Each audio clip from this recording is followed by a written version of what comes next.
Bon, ici, donc dans ces documents que je vais partager après dans les groupes WhatsApp avec vous, on a l'SP500 Sector Performance. Donc là, on a la performance depuis janvier des secteurs. Donc ils ont séparé les sociétés de SP500 sur les secteurs. Donc on a que les SP500 avec la clôture d'hier, il faisait moins 22,8, ok?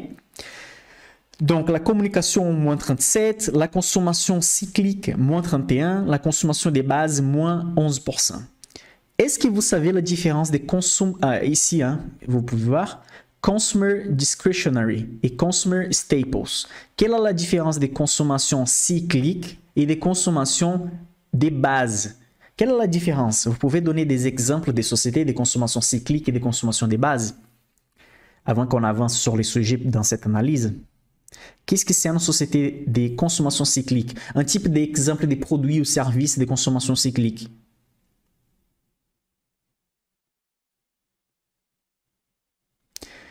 C'est les mêmes WhatsApp que d'habitude. Si vous faites déjà partie de groupe WhatsApp, c'est les mêmes groupes. Okay? Donc, vous n'avez pas besoin d'entrer à nouveau.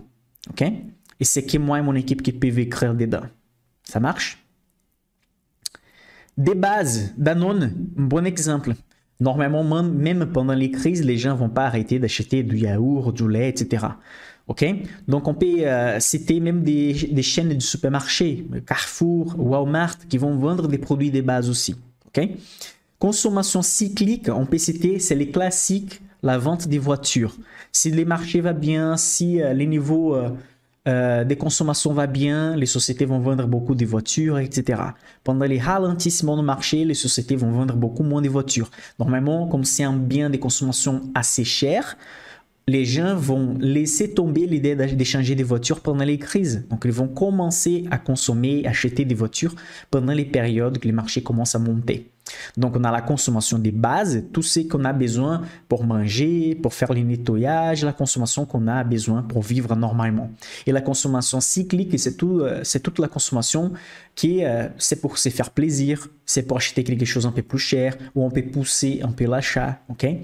Donc, la consommation cyclique aussi, on peut citer les luxes, mais les luxes, il y a un gros avantage, c'est que les gens qui sont riches, ils s'en foutent si ça va augmenter les prix 10%, 20%, ils peuvent continuer à acheter.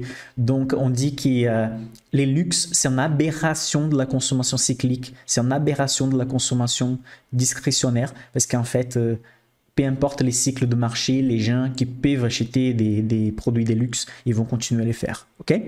Donc, vous voyez ici que le secteur d'énergie a gagné 47%. Donc, c'était les seuls secteurs gagnants pendant cette période de 2022.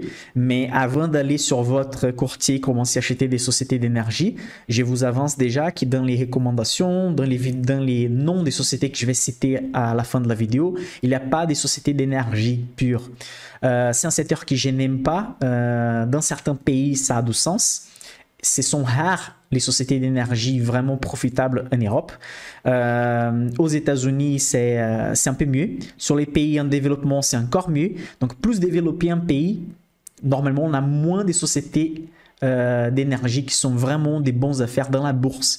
Je ne suis pas en train de dire que les sociétés d'énergie sont mauvaises. Je suis en train de dire que dans la bourse, pour faire une affaire, pour faire une négociation, normalement, les sociétés d'énergie ne sont pas une bonne affaire sur les pays développés. Je vais vous montrer ça tout à l'heure dans les prochains graphiques. La finance, moins 18, c'est un secteur que je n'aime pas trop non plus. Normalement, pour un portefeuille à dividendes, c'est intéressant. Pour un portefeuille père des familles, c'est intéressant. Mais si vous cherchez des rentabilités plus élevées, la finance a des limitations. Et même l'analyse des ratios fondamentaux de la finance, c'est un peu plus compliqué. Normalement, 95% des investisseurs de marché vont pas savoir analyser une société financière. Les bons moments d'acheter une société financière, c'était comme les cas de Covid en 2020, où BNP a chuté 40%, Société Générale moins 50%. Là, c'est la bonne période d'acheter. Une banque, c'est toujours une bonne affaire quand la société fait moins 40, moins 50%. À part ces timings-là, je n'aime pas les sociétés financières, mais c'est ma méthode d'investissement. Après, on a la santé, moins 10%, l'information et la technologie, moins 31%, les matériaux, moins 22%, l'industrie, moins 18%, l'immobilier fait moins 32%, a été vraiment très pénalisé parce qu'on a l'augmentation des taux.